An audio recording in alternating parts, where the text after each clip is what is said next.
Coba kalau kita ingin sesuatu pasti kepikiran, berusaha keras, browsing terus, ingin mendapatkannya. Tapi ketika sudah dapat, bandingan perjuangan, pengorbanan untuk mendapatkan dengan kesenangannya tidak sebanding. Lihat saja ada cacatnya, kecewa tuh, baru juga dapat udah kecewa. Padahal perjuangannya begitu panjang. Oh ternyata begini, oh ini mah chatnya nggak cocok, ternyata kekuatannya tidak sesuai dengan, terus saja kecewa. Padahal baru dapat. Tidak ada yang lebih pahit dari berharapnya hati kepada kita. Allahumma ftah lana hikmataka ya Allah.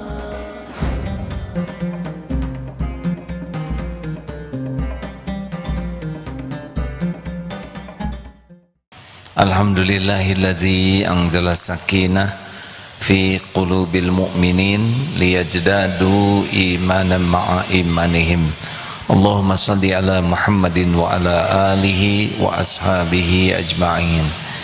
Kita simak nomor 258. Fadhil. Bismillahirrahmanirrahim. Kajian Al-Hikam nomor 258. Bismillahirrahmanirrahim. Innama wasi'akal kaunu min haitsu jismaniyatika walam yas'aka min haitsu subuti ruhaniyatika.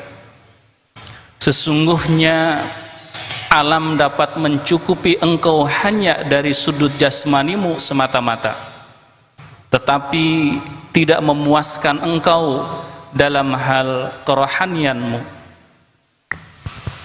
Jadi rekan-rekan yang dapat saya pahami, dunia berikut isinya ini hanya memenuhi lapar dan dahaganya jasad lahiriah saja, tidak bisa memuaskan dahaga hati kita. Misal kursi empuk ini ya, ini kursi empuk, dia hanya akan memuaskan, maaf ya, pantat untuk duduk ini, tapi tidak akan memuaskan batin. Sama uang, mobil, handphone, kendaraan, perhiasan tidak bisa tembus sampai ke bahagia yang hakiki di hati kita. Itulah sebabnya ada orang yang punya istana tidak bisa bahagia, ada yang punya kedudukan tinggi tidak juga bisa bahagia, ada yang kekayaannya melimpah ruah tetap saja susah bahagia, ada yang terkenal populer tidak bahagia, ada yang subscriber atau followersnya sangat banyak tetap tidak bahagia. Karena memang Allah tidak menciptakan kebahagiaan hakiki ini lewat dunia ini.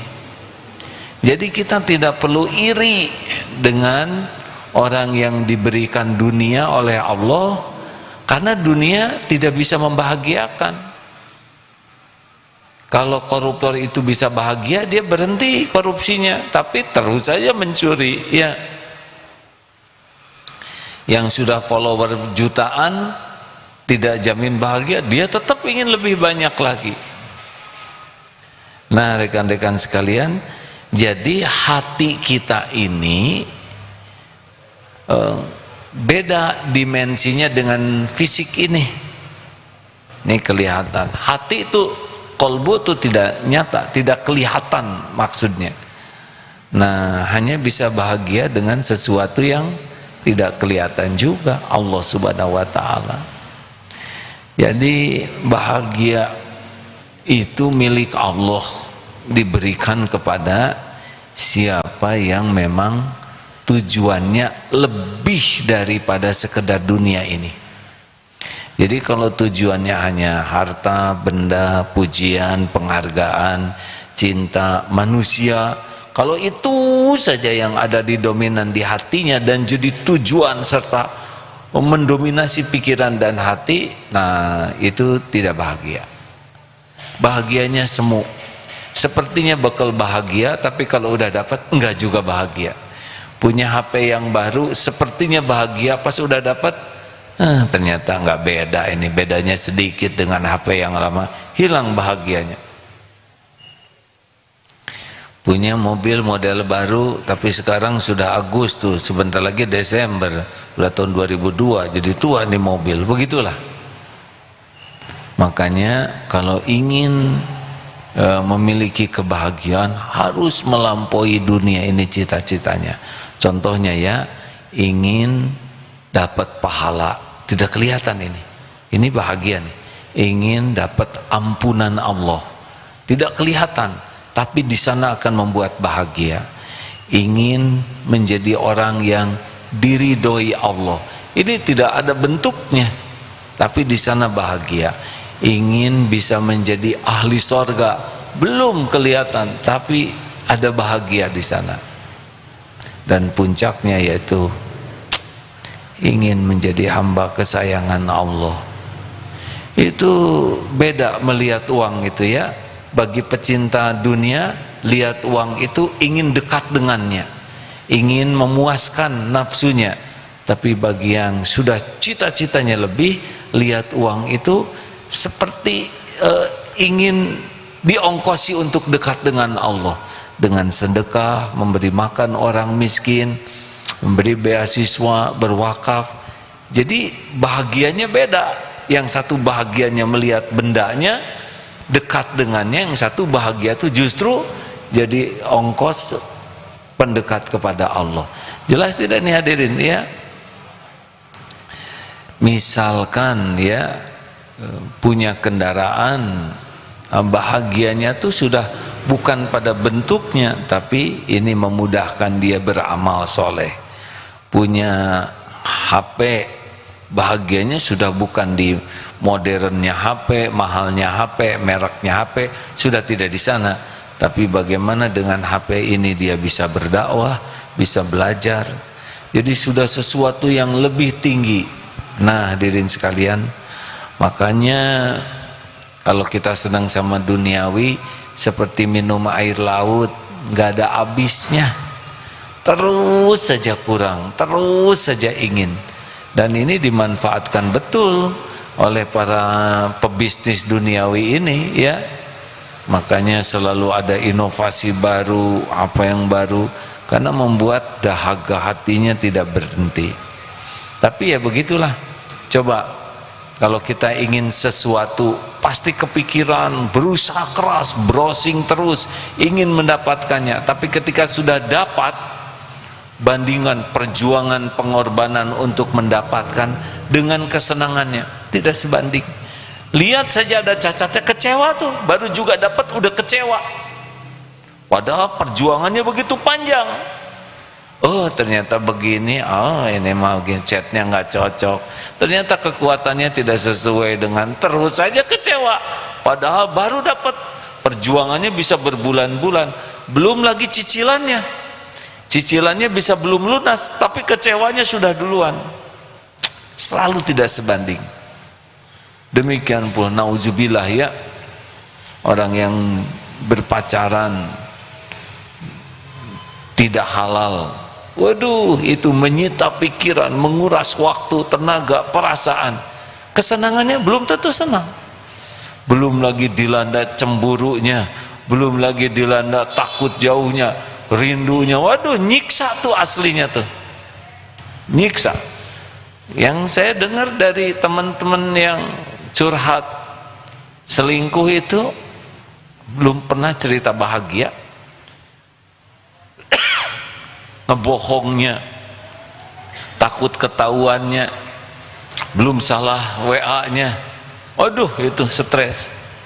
Saya nanya, jadi senangnya di mana? Belum ketemu katanya. Semuanya semu.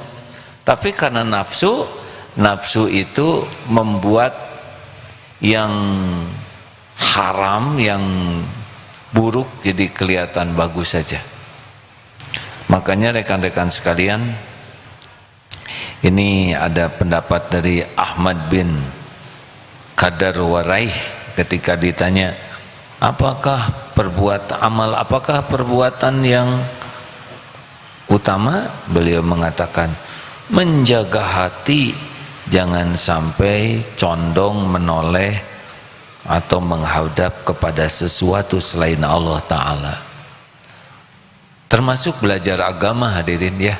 Kalau belajar agama ini enggak membahagiakan kalau tujuannya adalah gelar, pujian orang, pengakuan orang sebagai orang yang ilmu agamanya banyak, sarjana Islam, lulusan pesantren.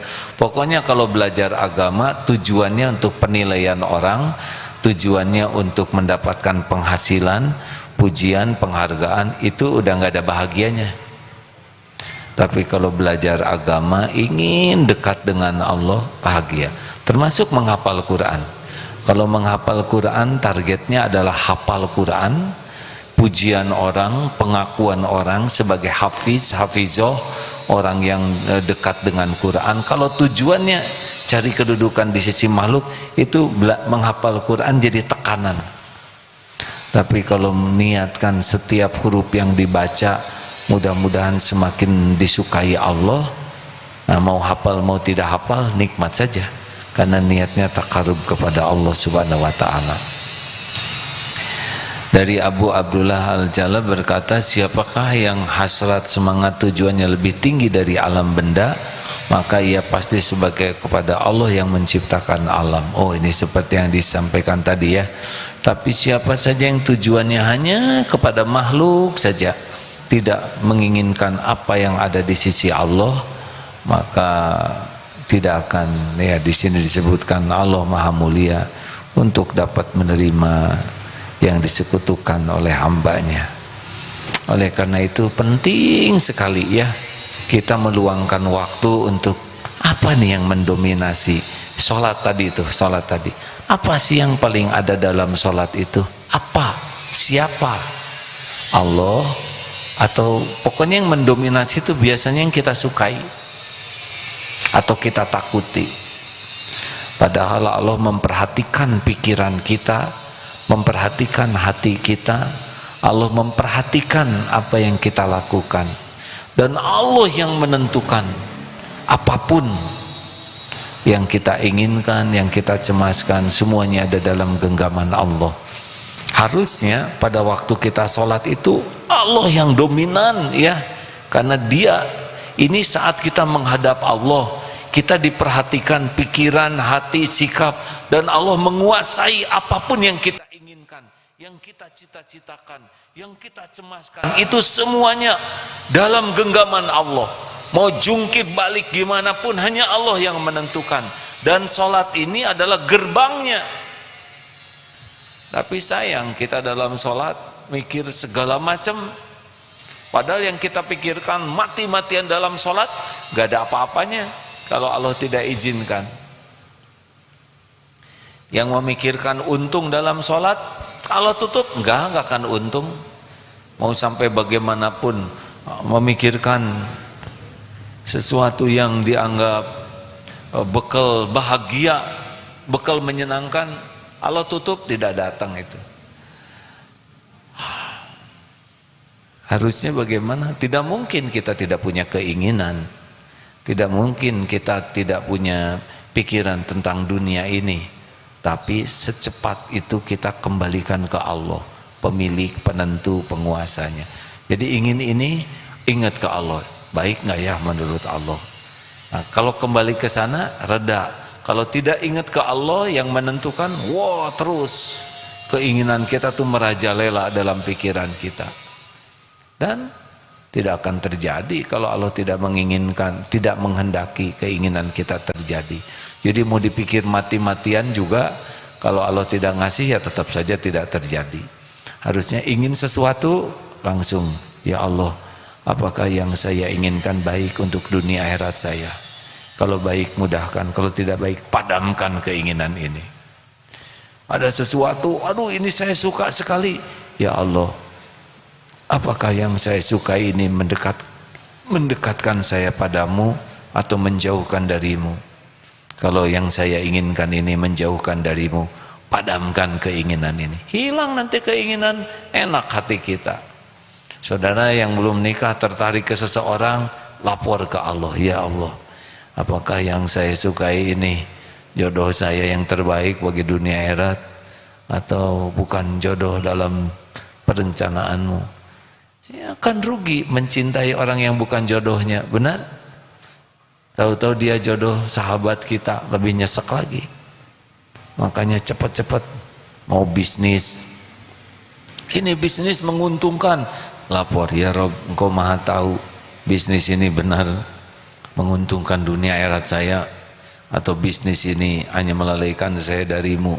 Kalau itu baik, nanti Allah mudahkan. Tapi hati kita tidak sampai riweh dengan bisnis itu. Tapi kita jarang mengembalikan ke Allah yang maha tahu baik dan buruk. Betul? Kita kalau sudah mau, kejar aja terus. Padahal yang kita maui itu belum tentu membawa kebaikan, dan kalaupun diberi oleh Allah belum tentu membawa keberkahan. Oleh karena itu silakan mikir, tapi jangan lupa kembalikan ke Allah. Termasuk membaca berita-berita sekarang, itu tidak harus semua berita kita baca. Capek sekali berita Afghanistan, waduh langsung tegang. Padahal kita tidak bisa apapun. Langsung doa, ya Allah, Allahumma aftah lana hikmatak wansur alaina rahmataka ya zal jalali wal ikram. Minta dibukakan pintu hikmah. Baca tentang KPK, bisa apa kita kan? Di sini segera gini. Mending doakan, ya Allah, tunjukkan yang hak itu benar-benar hak dan berikan kemampuan kami menapakinya. Tunjukkan yang batil itu benar-benar jelas kebatilannya. Gitulah hadirin, supaya kita tidak terlalu kemana-mana pikiran kita tuh. Tidak terus ngejar-ngejar pikiran, enggak, kembali ke Allah yang maha tahu, apa baik atau tidak, yang menguasai, yang bisa memberikan manfaat atau tidak. Makanya segera kembali ke Allah. Dalam mikir apapun, ingin apapun, cemas apapun, khawatir apapun, karena Allah memang suka sekali kita mengembalikan kepadanya, dan nanti Allah yang akan menenangkan hati kita, Allah yang membimbing pikiran kita, Allah yang mengatur langkah kita kalau kita selalu bergantung kepada Allah. Dalilnya, wa may yatawakkal 'alallah fahuwa hasbuh. Dan barang siapa yang bertawakal kepada Allah, Allah akan cukupi segala keperluannya. Bukan hanya lahir, batin, akal, informasi, ketenangan, apapun yang kita perlukan, Allah sudah tahu. Karena Dia yang menciptakan keperluan kita, Dia pula yang menggenggam keperluan kita, dan hanya dengan izin Allah keperluan kita akan tercukupi. Mudah-mudahan mikir apapun membuat kita semakin dekat dengan Allah, karena membuat kita semakin berharap, berlindung, bergantung kepada Allah yang memiliki, menguasai dan menentukan segala-galanya. Hasbunallahu wa ni'mal wakil, ni'mal maula wa ni'man nasir.